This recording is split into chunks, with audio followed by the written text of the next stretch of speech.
కొన్ని వందల సంవత్సరముల క్రితమే మెస్సయ్య చెయ్యబోయే కార్యములను మరియు పొందబోయే శ్రమలను గూర్చి ప్రవక్తలు తెలియజేశారు. మెస్సయ్యతో నీవు నా కుమారుడవు అని దేవుడు చెప్పునని ప్రవక్తలలో ఒకరు చెప్పారు. దాని అర్థం శరీర సంబంధమైన కుమారుడు అని కాదు.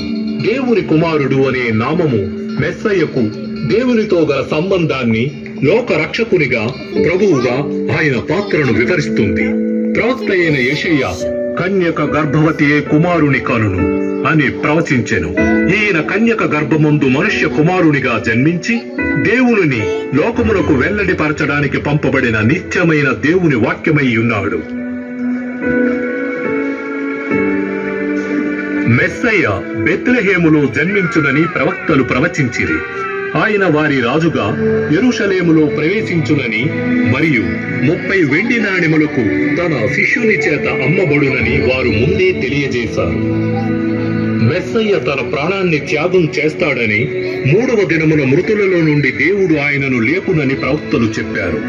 ప్రవక్తలు మెస్సయ్యను మనుష్య కుమారుడు అని పిలిచారు. మరియు ఆయన మేఘారోహణుడై పరమునకేగుననియు, దేవుడు సదాకాలము సమస్త జనుల మీద ఆయనకు అధికారమిచ్చునని ప్రవచించిరి.